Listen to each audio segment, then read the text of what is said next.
Well, absolutely. I mean, we know we have a eyewitness, thank God, a U.S. intelligence agent named Bill Gowan, who was there in Rome, 1946, 1947, as a young counterintelligence special agent for the U.S. Army, and he investigated this, and he gave 4 days' worth of testimony in a deposition, verifying everything that I'm telling you today, verifying that a 10-truck convoy went first to a monastery in Rome where they changed it out from British license plates to Vatican ones and drove right in there to St. Peter's Square, claiming they had church property on it. And he interviewed and debriefed the people involved in that operation.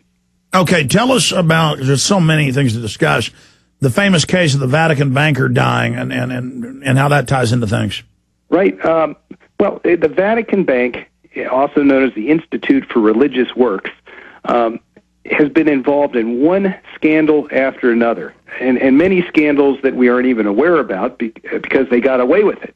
The Calvi case was high finance at its worst. It involved the largest bank in Italy, Banco Ambrosiano, involved operations in the Bahamas, and ultimately in North America. Some people claim it triggered the savings and loan crisis in the 1980s. And it was a purposeful destabilization of Italy's largest bank by a group called the P2, who I think were Illuminati, and one of their many guises, the idea being to take over Italy. And it caused disruptions worldwide. The people involved, Sindona and Calvi, both died mysteriously. Marcinkus went into hiding at Sun City, Arizona. And the epicenter of the whole thing was the Vatican. So it's sort of like the Dan Brown book. Do you think that the Vatican is at the heart of the European Union? Because I'm trying to learn and ferret this out. I know Blair is converted so that he can be head of the EU. That's admitted. I know that the European Union, they say that is Roman Catholic, and that they want it to, be the new, quote, center of a global Europe, according to the British Prime Minister, Gordon Brown, and that the Treaty of Rome set up the European Union, and now U.S. Army documents have been declassified. You probably know about this, that the Nazis knew they were going to lose in 44, so they put their money into dummy corporations and said, we will rise again as a European Union. Are you familiar with that? Well, yeah, I'm familiar with that theory, and there is a lot of things to support that. First of all, some of the symbolism, even the flag of the European Union and of the Council of Europe is taken from the altar at the Cathedral of Strasbourg. That is those stars, circular stars. And there was a forerunner to the European Union called the, trying to think, Pan-Europa Union, and it was the same flag except with a cross in the middle of it. So stay there. Let's do 5 more minutes on the other side with our guest, Dr. Jonathan Levy, VaticanBankClaims.com. This is the shipping version of the Liberty unit. It's the basic unit that we work with. It consists of 14 cases and a pail of sprouting seeds and a sprouter. Extremely well balanced, and this is the one that we adjust for special dietary needs, like diabetics and people with gluten intolerances. Also, those who are concerned about not having any soy products or textured vegetable protein, this is the unit that we adjust for special needs.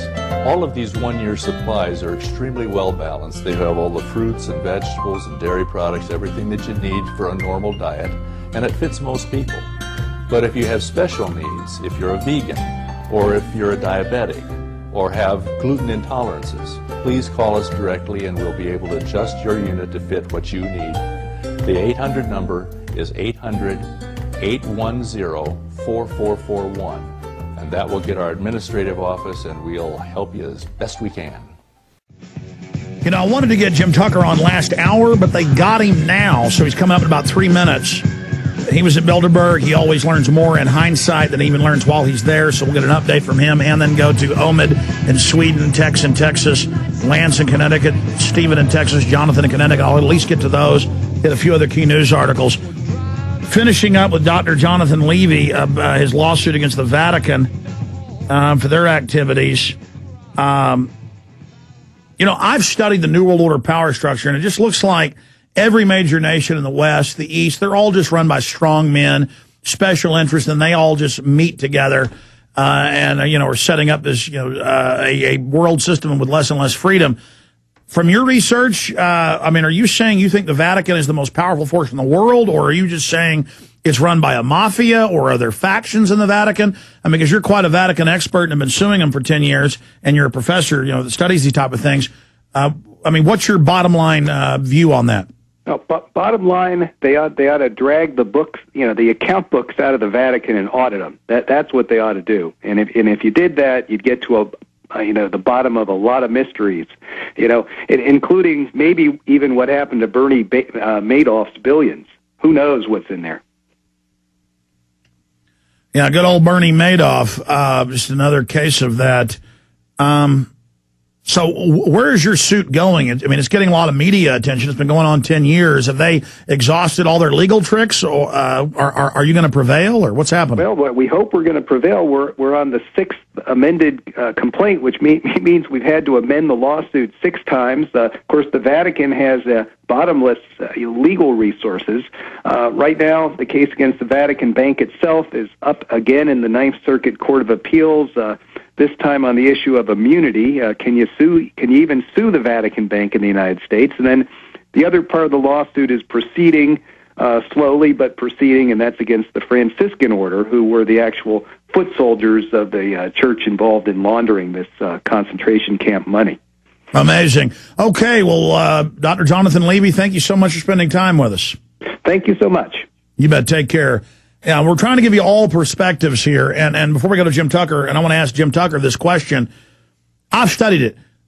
The Vatican's its own city. It's above the law. The Federal Reserve's private. It tells us on the news it's above any law.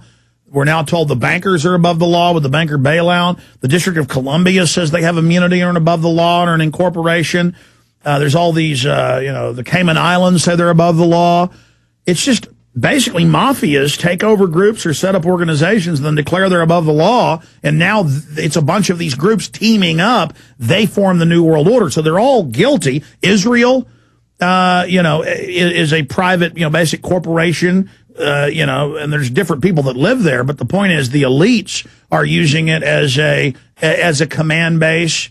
It's the same story over and over again. Thank you for listening to GCN. Visit GCNlive.com today.